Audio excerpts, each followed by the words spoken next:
আসসালামু আলাইকুম। আমি আমিনুল ইসলাম বলছি। রসায়ন পাঠশালার পক্ষ থেকে সবাইকে স্বাগতম। আশা করি সকলেই ভালো আছো। আজকের আলোচনার বিষয় হচ্ছে মৌলের ইলেকট্রন বিন্যাসের কিছু ব্যতিক্রমধর্মী মৌলের ইলেকট্রন বিন্যাস নিয়ে আজকে আলোচনা শুরু করতে যাচ্ছি। ইতিপূর্বে আমি একটি ভিডিও দিয়েছিলাম ইলেকট্রন বিন্যাস নিয়ে, সেখানে সকল কথা বলা সম্ভব হয়নি। তো আজকের ভিডিওটি বিশেষ করে নবম দশম শ্রেণীর ছাত্রছাত্রীদের জন্য বিশেষ করে করা হচ্ছে এবং একাদশ দ্বাদশ শ্রেণীতে যারা আছে তাদের জন্যও অবশ্যই উপকার হবে এবং ভিডিওটি প্রথম থেকে শেষ পর্যন্ত দেখলে অবশ্যই উপকৃত হবে এবং যদি তোমার ভালো লাগে অবশ্যই তোমার বন্ধুবান্ধবদের মধ্যে শেয়ার করবে ভিডিওটি। আশা করি ভালো লাগবে। তো আজকে আমরা চারটি বিষয় নিয়ে আলোচনা করব। ইলেকট্রন বিন্যাসের সাধারণ নিয়মের কিছু ব্যতিক্রম, আমরা ইলেকট্রন বিন্যাসের সাধারণ নিয়মের কিছু ব্যতিক্রম নিয়ে প্রথমে আলোচনাটি শুরু করছি। যে আমরা ইলেকট্রন বিন্যাসের আগেই কিন্তু ইলেকট্রন বিন্যাস কীভাবে করতে হয় সেটি আগের ভিডিওতে দেখানো হয়েছে। এবার শুধুমাত্র আমরা ব্যতিক্রমধর্মী ইলেকট্রন বিন্যাস নিয়ে আলোচনা করব। আজ প্রথমে শুরু করা যাক ক্রোমিয়ামের ইলেকট্রন বিন্যাস। ক্রোমিয়াম ইলেকট্রন বিন্যাসটি একটু স্বাভাবিক নিয়মের কিছু ব্যতিক্রম। ক্রোমিয়াম কত 24 ক্রোমিয়াম হচ্ছে Cr, পারমাণবিক সংখ্যা হচ্ছে 24। পলিটি ইলেকট্রন বিন্যাস যদি আমরা করি তাহলে এরকম আসে 1s2 2s2 2p6 3s2 3p 3p6, তারপর 4s2 3d-তে কিন্তু থাকে ইলেকট্রন, 4টি ইলেকট্রন থাকে 3d-তে 4টি ইলেকট্রন থাকে। কিন্তু আসলে এই ইলেকট্রন বিন্যাসটা কিন্তু সঠিক নয়, কারণ এইখান থেকে একটি ইলেকট্রন এইখানে যাবে, গিয়ে সঠিক ইলেকট্রন বিন্যাসটা আসলে সঠিক ইলেকট্রন বিন্যাসটা হচ্ছে এরকম। সঠিক ইলেকট্রন বিন্যাস 1s2 2s2 2p6 3s2 3p6, এবং আমরা যদি কোয়ান্টাম সংখ্যা অনুসারে একবারে সাজিয়ে লিখি তাহলে 3d, এইখান থেকে একটা ইলেকট্রন এখানে যাবে 3d5 এবং 4s1। এটি হচ্ছে ক্রোমিয়ামের ইলেকট্রন বিন্যাস। এই গ্রুপে আরেকটি মৌল আছে ক্রোমিয়ামের নিচে যে অবস্থিত পর্যায় সারণীতে ক্রোমিয়ামের নিচে অবস্থিত মোলিবডেনাম 42। এই মৌলটির ইলেকট্রন বিন্যাসও কিন্তু সাধারণ নিয়মের ব্যতিক্রম। মোলিবডেনামের ইলেকট্রন বিন্যাসটা যদি আমরা করি তাহলে এভাবে করা যাবে। মোলিবডেনাম MO42, এখানে ইলেকট্রন বিন্যাসটা হবে এরকম 1s2 2s2 2p6 3s2 3p6, তারপর 3p6 এর পরে 4s আসে। যদি আমরা আব্বাও নীতি অনুসারে সাজিয়ে লিখি তাহলে 4s2, প্রথমে আমরা আব্বাও নীতি অনুসারে ইলেকট্রন করলাম 4s2, তারপর 3d10 এর পরে 4p6, তারপরে 5s2 পরে 4d হওয়ার কথা হচ্ছে 9, কিন্তু এই ইলেকট্রন বিন্যাসটা কিন্তু 4d ইলেকট্রন গুনলে দেখা যায় 4d4 হওয়ার কথা, কিন্তু আমরা ইলেকট্রনগুলো গুনে দেখি যেখানে আছে 10টি, 10 আর 10 20 30 38 আর 4 42, কিন্তু এই ইলেকট্রন বিন্যাসটাও কিন্তু সঠিক নয়। আমরা আব্বাও নীতি অনুসারে সাজিয়ে লিখছি, পরবর্তীতে আমরা কোয়ান্টাম সংখ্যা অনুসারে যদি সাজিয়ে লিখি তাহলে ইলেকট্রন বিন্যাসটি সঠিক ইলেকট্রন বিন্যাস সঠিকটি লিখছি আমরা। সঠিক যেটি সেটি হচ্ছে 1s2 2s2 2p6 3s2 3p6, তারপর আমরা কোয়ান্টাম সংখ্যা অনুসারে সাজিয়ে লিখবো। আব্বাও নীতি অনুসারে এভাবে লেখা হয়েছে। তো 3d10, তারপরে 4s2 4p6 4d5 হবে, অর্থাৎ এস থেকে একটা ইলেকট্রন এখানে যাবে 45 এবং 5s অর্থাৎ এস থেকে একটা ইলেকট্রন ডিতে যাবে। অর্থাৎ অরবিটালগুলোর অর্ধপূর্ণ অবস্থা এবং পরিপূর্ণ অবস্থা হচ্ছে সবচেয়ে সুস্থিত অবস্থা। আমি আবারও বলছি, অরবিটালগুলো অর্ধপূর্ণ অবস্থা এবং পরিপূর্ণ অবস্থা হচ্ছে সবচেয়ে সুস্থিত অবস্থা। এবার আমরা আরেকটি মৌলিক ইলেকট্রন বিন্যাসটি আলোচনা করি। তাহলে এইখানে প্রথম লাইন যে লেখা হয়েছে এটা এইভাবে কিন্তু লেখা যাবে না, এটা কিন্তু ভুল, এটা কিন্তু হয়নি। আমরা যে ক্রস চিহ্ন দিয়েছি এটা কিন্তু ভুল, এটা ভুল। কিন্তু আমাদের সঠিক ইলেকট্রন বিন্যাস কোনটা? ক্রোমিয়ামের ক্ষেত্রে এটা সঠিক ইলেকট্রন বিন্যাস, আর মোলিবডেনামের ক্ষেত্রে এরকম। অর্থাৎ এখানে ডি অরবিটাল সর্বোচ্চ ইলেকট্রন ধারণ ক্ষমতা হচ্ছে 10টি, এখানে অর্ধপূর্ণ অবস্থা হচ্ছে 5, এবং এস অরবিটাল থেকে একটা ইলেকট্রন নিয়ে ডি অরবিটাল অর্ধপূর্ণ করবে এবং এস অরবিটালও কিন্তু তখন অর্ধপূর্ণ হয়ে যাবে। এবার আমরা অন্য আরেকটি মৌলিক ইলেকট্রন বিন্যাসটি আলোচনা করব, সেটা হচ্ছে কপার। কপার কত? Copper 29, copper 29।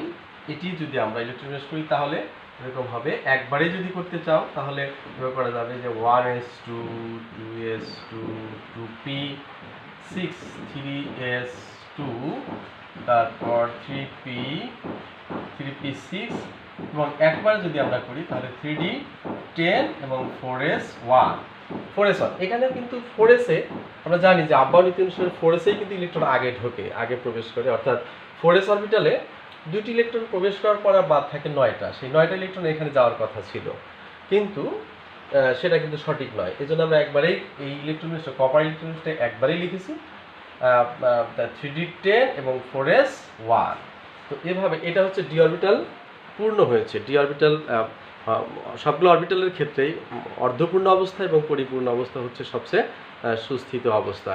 তো কপার যে গ্রুপে আছে 11 নম্বর গ্রুপের মৌল হচ্ছে কপার সিলভার গোল্ড। এই মৌলগুলোর ইলেকট্রন বিন্যাস হবে এই যে কপারের যেরকম হয়েছে 3d10 4s, অর্থাৎ কপারের নিচের যে মৌলটি আছে সেটা হচ্ছে সিলভারের ক্ষেত্রে কি হবে? এখানে 3d-র কাছে হবে 4d এবং s-এর কাছে 4s-এর কাছে হবে 5s। এবং অনেকেই দেখেছি ইলেকট্রন বিন্যাস করার সময় অনেকে কমা চিহ্ন ব্যবহার করে। আসলে কমা চিহ্ন ব্যবহার করা কিন্তু ঠিক নয়, এবং এইখানে অনেক ছাত্রছাত্রী হয়তো বা মনে করে 1s স্কয়ার, এই কথাগুলোও কিন্তু বলা যাবে না। এটার নীতি হচ্ছে 1s2 2s2 2p6 3s2 3p6 3d10 4s1। তো যাই হোক, আমরা যদি এই তিনটি মৌলের ইলেকট্রন বিন্যাস যদি কেউ বুঝতে পারো, অবশ্যই অন্য মৌলগুলোর যে ব্যতিক্রমধর্মী ইলেকট্রন বিন্যাস আছে সেগুলোও জানা যাবে। আরও কিছু ব্যতিক্রমধর্মী মৌলিক ইলেকট্রন বিন্যাস আছে, সেগুলো নিয়ে আমরা যাচ্ছি না, ভিডিও অনেক লম্বা হয়ে যাবে। একই পদ্ধতিতে এই ইলেকট্রন বিন্যাস করতে হবে। যেমন কপারের পরে আছে কি সিলভারের ক্ষেত্রে কিন্তু এই নিয়মই হবে। যেমন মোলিবডেনাম যখন 42 হয়েছে, 42-এর ক্ষেত্রে এখানে 3d 4d5 এবং 5s1 হয়েছে। শুধুমাত্র সিলভারের ক্ষেত্রে কি হবে? এইখানে 4d10 এবং 5s1 হবে। আমরা ইলেকট্রন বিন্যাসটা করেই দিচ্ছি। সিলভার 47 Ag, সিলভার কত? 47। তো সিলভার কি সবাই সিলভার কি চেনো তোমরা সবাই? সিলভার অবশ্যই দেখেছো তোমরা। সিলভারটা কি আসলে? রূপা। অনেকেই মনে করে যে সিলভার হয়তো বা পাতিল যে তৈরি করছে সেটা, আসলে কিন্তু সেটা নয়, এটা হচ্ছে রূপা। আমরা অলংকার হিসেবে ব্যবহার করি সিলভারটা। তো এই যে 47 ইলেকট্রন বিন্যাস যদি আমরা করি তাহলে কি হবে? একেবারে করলাম আমরা, একবারেই করে দিলাম 1s2 2s2 2p6 3s2 3p6 3d10 4s2 4p6, তারপরে একবারে করে দিলাম 4d10 এবং 5s1। আমরা ব্যতিক্রমধর্মী 4টি মৌলিক ইলেকট্রন বিন্যাস করলাম। এবার আমরা ইলেকট্রন বিন্যাস নিয়ে আরও কিছু কথা, এখানে যে টপিকসটা লিখেছি ইলেকট্রন বিন্যাস নিয়ে আরও অনেক কথা রয়েছে, সেই বিষয়টা নিয়ে একটু আলোচনা করি। এটি আমি মুছে দিলাম।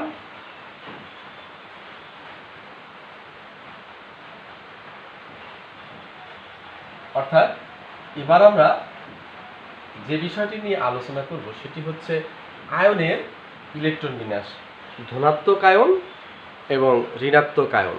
ধনাত্মক আয়ন এবং ঋণাত্মক আয়নের যে ইলেকট্রন বিন্যাস এটি নিয়ে একটু আলোচনা করা দরকার। আমরা প্রথমে যদি আয়ন হিসেবে এইচ মাইনাস এর ইলেকট্রন বিন্যাস করি, একেবারে সহজ থেকে শুরু করলাম। তো এইচ মাইনাস আমরা আগে আলোচনা করেছি যে এইচ মাইনাস মানে কি, এখানে ইলেকট্রন আছে একটা বেশি, হাইড্রোজেনের একটি ইলেকট্রন, কিন্তু এইচ মাইনাস যখন তখন কিন্তু দুইটি ইলেকট্রন। এই দুইটি ইলেকট্রন, এটার ইলেকট্রন বিন্যাস যদি আমরা করি তাহলে কি হবে, 1s একটাই শক্তি স্তর 1s2। এরপরে যদি আমরা Cl মাইনাস এর ইলেকট্রন বিন্যাস করি, Cl মাইনাস ক্লোরিন পরমাণুর, যদি ক্লোরিন পরমাণুতে 17টি ইলেকট্রন থাকার কথা, যদি একটি ইলেকট্রন বেশি থাকে তাহলে কি হয়, Cl মাইনাস। তাহলে সেক্ষেত্রে আমরা ইলেকট্রন বিন্যাসটা কি লিখব, 1s2 2s2 2p6 3s2 এবং 3p কি হবে 6, অর্থাৎ এখানে 10 আর 8 18। এইখানে হাইড্রোজেনের ক্ষেত্রে একটা ইলেকট্রন এবং ক্লোরিনের ক্ষেত্রে কিন্তু একটা ইলেকট্রন বেশি আছে এখানে। তো আমরা এইভাবে যদি ঋণাত্মক আয়ন থাকে তাহলে ঋণাত্মক আয়নের ইলেকট্রন বিন্যাস যদি করতে বলা হয় তাহলে আমরা যে কয়েকটি মাইনাস চার্জ থাকবে সেই কয়েকটি ইলেকট্রন বেশি, অর্থাৎ একটি মাইনাস থাকলে একটি ইলেকট্রন, প্রকৃত মৌলের যে কয়টি ইলেকট্রন থাকার কথা তার চেয়ে একটি ইলেকট্রন বেশি থাকবে। যদি দুইটা মাইনাস চিহ্ন থাকে তাহলে দুইটা ইলেকট্রন বেশি থাকবে। অনুরূপভাবে প্লাসের ক্ষেত্রে কি হবে, প্লাসের ক্ষেত্রে যতটি প্লাস চার্জ থাকবে ততটি ইলেকট্রন কম, যতটি প্লাস চার্জ থাকবে ততটি ইলেকট্রন কম। যেমন আমরা যদি এইচ প্লাস এর ইলেকট্রন বিন্যাস করি, এইচ প্লাস, তাহলে এটা কিন্তু একটা মজার বিষয় যে এইচ প্লাস এর ইলেকট্রন বিন্যাস যদি কেউ করতে বলে যে এইচ প্লাস এর ইলেকট্রন বিন্যাসটা কি হবে, আসলে এইচ প্লাস মানে কি, হাইড্রোজেন পরমাণুতে একটা ইলেকট্রন ছিল, সেই একটা ইলেকট্রনই নাই।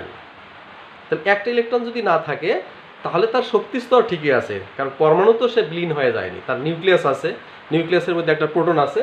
সো আমাদের এখানে টেকনিক করে বলতে হবে, এইচ প্লাস এর ইলেকট্রন বিন্যাস করতে বললে আমি বলবো এইচ 1s0, অর্থাৎ একটাই শক্তি স্তর আছে, সেখানে কোনো ইলেকট্রন নেই। এবার যদি আমরা Na প্লাস এর ইলেকট্রন বিন্যাস করি, Na সোডিয়ামের পারমাণবিক সংখ্যা কত, 11। যেহেতু 11টা প্রোটন আছে সোডিয়াম পরমাণুতে এবং 11টা ইলেকট্রন আছে, তো 11টা ইলেকট্রন থেকে যখন একটা ইলেকট্রন চলে যাবে তখন কয়টা ইলেকট্রন থাকবে, 10টা। তাহলে সোডিয়ামের ইলেকট্রন বিন্যাসটা হবে 10টি ইলেকট্রনের বিন্যাস, 1s2 2s2 2p6, অর্থাৎ এই 10, অর্থাৎ এখানে তৃতীয় শক্তি স্তর আর কোনো ইলেকট্রন নেই, অর্থাৎ 3s0, 3s এ আর কোনো ইলেকট্রন নাই, একটা ইলেকট্রন 3s এ ছিল, সেই ইলেকট্রনটা বের হয়ে গেছে। তো এভাবে আমরা যদি আয়রনের ইলেকট্রন বিন্যাস বলি, আয়রন 2 প্লাস, আয়রনের ইলেকট্রন হচ্ছে কয়টা, 26টি। পারমাণবিক সংখ্যা যেহেতু 26, আয়রনের ইলেকট্রন আছে 26টি। তো যখন এই অবস্থা, আমরা আয়রন পরমাণু ইলেকট্রন বিন্যাসটা আগে লিখে নিই। আয়রন পরমাণু ইলেকট্রন বিন্যাস 26টা ইলেকট্রন আছে আয়রনের, তাহলে 1s2 2s2 2p6 3s2 3p6, তারপর 3d 3p6 3d, সরি এখানে 4s আগে আসবে, আমরা 4s পরে লিখছি, 4s2 এবং 3d 3d6, 10 10 18 20 আর 6 26, অর্থাৎ আয়রনের ইলেকট্রন বিন্যাস হয়েছে। কিন্তু এখন যদি আমরা ইলেকট্রন প্রবেশ করার সময় কিন্তু সর্বশেষ ইলেকট্রন কিন্তু কোথায় ঢুকেছে, ডি অরবিটালে, হ্যাঁ, এবং এই এস অরবিটাল ইলেকট্রন কিন্তু আগেই প্রবেশ করেছে, কিন্তু বের হয়ে যাওয়ার সময় কি হবে, সর্বশেষ শক্তি স্তর থেকে আগে ইলেকট্রন বের হয়ে যাবে। অর্থাৎ আয়রন 2 প্লাস এর ইলেকট্রন বিন্যাস যদি আমরা করি তাহলে হবে এরকম, 1s2 2s2 2p6 3s2 3p6 3d6 4s0, অর্থাৎ দুটো ইলেকট্রন এখান থেকে চলে গিয়েছে। এবার যদি আমরা আয়রন 3+ এর ইলেকট্রন বিন্যাস করি তাহলে কি হবে? 1s2 2s2 2p6 3s2 3p6 এবং 3d5 4s0। এবার কিন্তু এখানে ডি অরবিটাল থেকে একটা ইলেকট্রন বের হয়ে গেছে। এখন অনেক সময় প্রশ্ন করা হয় যে আয়রন 2+ এবং আয়রন 3+ এর মধ্যে কার স্থায়িত্ব বেশি? আয়রন 2+ এবং আয়রন 3+। আমরা আগেই বলেছি ব্যতিক্রমধর্মী ইলেকট্রন বিন্যাস শেখানোর সময় বলেছি যে অরবিটালগুলোর পরিপূর্ণ অবস্থা এবং অর্ধপূর্ণ অবস্থা হচ্ছে সবচেয়ে সুস্থিত অবস্থা। এইখানে যেহেতু ডি অরবিটাল অর্ধপূর্ণ অবস্থায় আছে তাই সুস্থিতি হিসাবে আয়রন 3+ এর সুস্থিতি বেশি এবং আয়রন 2+ এর সুস্থিতি কম। এটার সুস্থিতি বেশি, এটার সুস্থিতি কম। অর্থাৎ ফেরাস ক্লোরাইড FeCl2 এবং FeCl3 এর মধ্যে ফেরিক ক্লোরাইডের স্ট্যাবিলিটি বেশি। বিক্রিয়ার সময় ফেরাস ক্লোরাইড বিক্রিয়া করে, ফেরিক ক্লোরাইড বিক্রিয়া করতে চায় না, বিক্রিয়া করে না। এজন্য কি কারণে? কারণটা হচ্ছে যে এখানে অরবিটালটা অর্ধপূর্ণ অবস্থায় আছে এবং অর্থাৎ সুস্থিত অবস্থায় হয়েছে, যার কারণে ফেরাস ক্লোরাইডের সাইডে ফেরিক ক্লোরাইডের সুস্থিতি বেশি। এবার আমরা আলোচনা করব মেডিল্যাংয়ের নীতি। তো মেডিল্যাংয়ের নীতিটা কি আসলে? আমরা এই নীতিটা নিয়ে একটু আলোচনা করব। এটা আমি মুছে দিলাম।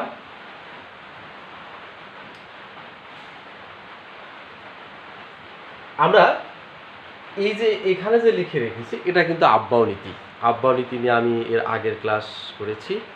তো এবার একটি আলাদা অর্থাৎ মেডিল্যাংয়ের নীতি নিয়ে একটু আলোচনা করছি। যে আমরা আব্বাও নীতিতে কি দেখলাম? যে ইলেকট্রন নিম্ন শক্তি স্তর পূরণ করে তারপরে পরের শক্তি স্তরে যায়। অর্থাৎ এই যে 3p-র পরে 3d-তে না গিয়ে 4s-এ আসে। তা আমরা একটু আব্বাও নীতিটা আবার একটু ক্লিয়ার করে নেই। 3d এবং 4s-এর মধ্যে 3d এবং 4s এটার মধ্যে কোনটা নিম্ন শক্তির অরবিটাল? তা আব্বাও নীতি কি বলা হয়েছে? যে n+l এর মান n+l এর মান যেখানে কম ইলেকট্রন সেখানে আগে প্রবেশ করে। n+l এর মান যেখানে কম ইলেকট্রন সেখানে আগে প্রবেশ করে। অর্থাৎ 4s এর ক্ষেত্রে 4s এর ক্ষেত্রে কি হয়? n+l এর মান কত? n+l এর মান, তাহলে n এর মান হচ্ছে 4 আর l এর মান হচ্ছে s এর জন্য l এর মান কি? 0, সমান দাঁড়াচ্ছে কত? 4। কিন্তু 3d এর ক্ষেত্রে n+l এর মান কি হয়? যে n+l এর মান আমরা জানি এখানে তৃতীয় শক্তি স্তরের জন্য n এর মান হচ্ছে কত? 3 আর l এর মান কত? 2। তাহলে এখানে আসে কত? যোগফল আসে 5। সো এখানে যেহেতু 4 ছোট এবং 5 বড়, যার কারণে ইলেকট্রনটা কি 4s-এই আগে প্রবেশ করে। কিন্তু এমন কিছু বিষয়গুলো আছে মেডিল্যাংয়ের নীতি। মেডিল্যাংয়ের নীতিতে কি বলা হয়েছে? যে যদি n+l এর মান যদি সমান হয়, একই হয়, n+l এর মান অর্থাৎ প্রধান কোয়ান্টাম সংখ্যা এবং সহকারী কোয়ান্টাম সংখ্যার মান যদি একই হয়, আমরা কোয়ান্টাম সংখ্যায় গেলাম না, n+l এর মান যদি একই হয়ে যায়, যোগফল যদি একই হয়, তাহলে ইলেকট্রন কোথায় যাবে? n এর মান যেখানে কম ইলেকট্রন সেখানে আগে প্রবেশ করবে। এটা বিজ্ঞানী মেডিল্যাং প্রথম আবিষ্কার করেন, তাই তার নাম অনুসারে এটা মেডিল্যাংয়ের নীতি বলা হয়। তা আমরা যেমন এখানে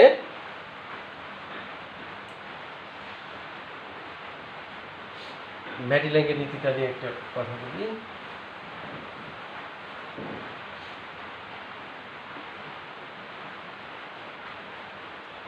(4d) এবং 5s এর ক্ষেত্রে ইলেকট্রন 4p-র পরে 5s-এ আসে, 4d-তে যায় না।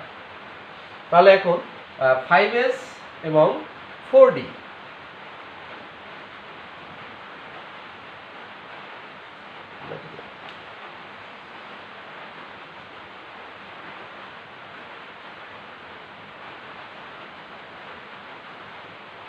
সরি, আমরা 4p এবং 3d এর ক্ষেত্রে 3d এবং 4p এর ক্ষেত্রে কি দেখব? 4p এবং 3d, 4p এবং 3d। আচ্ছা, তো এই ক্ষেত্রে কি হয়? 3d এর ক্ষেত্রে 3d এর ক্ষেত্রে কি হয়? 3d এর ক্ষেত্রে n প্লাস l এর মান কি হয়? n এর মান এখানে 3 আর l এর মান 2, তাহলে মোট যোগফলটা কি হচ্ছে? 5। আবার 4p এর ক্ষেত্রে কি হয়? 4 প্লাস p এর মান কত? সরি, এখানে n প্লাস n এর মান লিখলাম, n প্লাস l সমান কি? n এর মান এখানে কি? 4 আর l এর মান কত? 1। তাহলে যোগফল কি হয়? 5ই হয়। তাহলে এই ক্ষেত্রে কি হবে? এই ক্ষেত্রে তো 3D দুইটার যোগফল কিন্তু একই হয়েছে, যার কারণে ইলেকট্রন 3D-তে আগে প্রবেশ করেছে। 3D-তে আগে প্রবেশ করার পর তারপরে 4p-তে এসেছে। হ্যাঁ, তো এটাই ছিল মেডিল্যাংয়ের নীতি। মেডিল্যাংয়ের নীতিতে আরও কিছু মৌলের ইলেকট্রন বিন্যাসে ব্যাখ্যা করা যায়। তো এরপর আমরা কি লিখেছি? আমাদের এটা গিয়েছে, এটা হয়েছে মেডিল্যাংয়ের নীতি হয়েছে। তো মেডিল্যাংয়ের নীতিটা কি? যখন n প্লাস l এর মান একই হবে, n প্লাস l এর মান যখন একই হবে, তখন যেই শক্তি স্তরের মান কম, অর্থাৎ প্রধান কোয়ান্টাম সংখ্যার মান যেখানে কম হবে, অর্থাৎ n এর মান যেখানে কম হবে, ইলেকট্রন সেখানে আগে প্রবেশ করবে। এখানে এক্ষেত্রে দেখানো হচ্ছে 3d এবং 4p। 3d এবং 4p এর ক্ষেত্রে কি হয়? যে n প্লাস l এর মান এখানে 3 প্লাস 2 সমান 5 আর n 4 প্লাস 1 সমান 5, একই যোগফল একই হচ্ছে। কিন্তু এখানে প্রধান কোয়ান্টাম সংখ্যার মান অর্থাৎ n এর মান ছোট, তাই ইলেকট্রন 3d-তে আগে প্রবেশ করবে। আচ্ছা, এরপর আমরা আইসো ইলেকট্রনিক এই বিষয়টি নিয়ে আলোচনা করব। অনেক অ্যাডমিশনগুলোতেই আসে এই পরীক্ষাগুলো, এবং এমসিকিউ প্রশ্নেও আসতে পারে, এমসিকিউ এ আসতে পারে। আইসো ইলেকট্রনিক, আইসো শব্দটির অর্থ কি? একই ইলেকট্রনিক অর্থাৎ একই সমান সংখ্যক ইলেকট্রন। যদি সমান সংখ্যক ইলেকট্রন, দুটি মৌলের ইলেকট্রন বিন্যাসে একই সংখ্যক ইলেকট্রন থাকে, তাহলে তাদেরকে পরস্পরের আইসো ইলেকট্রনিক বলা হয়। যেমন এটা আমরা লিখেছিলাম সোডিয়াম প্লাস ইলেকট্রন বিন্যাসটা কি ছিল? যে 1s2 2s2 2p6 sodium plus. এখন নিয়ন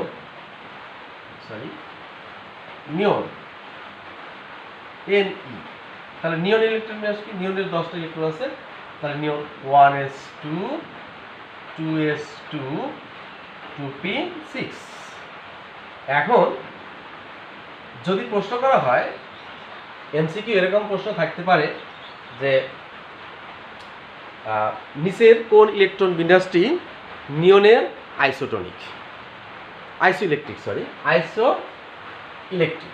নিয়নের আইসোইলেকট্রিক। হয়তো নিয়নের প্রশ্ন করলো যে নিচের কোন ইলেকট্রন বিন্যাসটি নিয়নের আইসোটনিক। হয়তো কতে এরকম প্রশ্ন করলো, কতে দিয়ে দিল Cl মাইনাস, খতে Na প্লাস, গতে S2 মাইনাস, ঘতে গিয়ে দেখা গেল O2 মাইনাস। সরি, এই অপশনটা দেওয়া যাবে না এখানে, সরি। ঘতে গিয়ে আমরা অন্য একটা মৌলের ইলেকট্রন বিন্যাস দিলাম নাইট্রোজেন। তাহলে এক্ষেত্রে আইসোইলেকট্রনিক কোনটি? প্রশ্ন আছে কিন্তু নিয়নের আইসোইলেকট্রনিক কোনটি? তাহলে উত্তর কি হবে? খ। অর্থাৎ সোডিয়াম প্লাসের ইলেকট্রন। সোডিয়াম প্লাসেও তো 10টি ইলেকট্রন, নিয়নের যেমন 10টি ইলেকট্রন আছে, সোডিয়াম প্লাসেরও 10টি ইলেকট্রন আছে। তো যাই হোক, আজকে আপাতত এই পর্যন্তই রাখছি।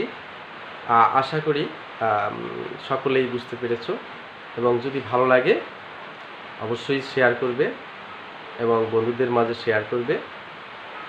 এবং আমি আশা করব যে সম্পূর্ণ ভিডিওটি দেখে বারবার দেখার চেষ্টা করবে, দেখে বন্ধুদের মাঝে শেয়ার করবে। সকলের সুস্বাস্থ্য এবং সুন্দর জীবন কামনা করে আজকের মতো এখানে রাখছি। আসসালামু আলাইকুম।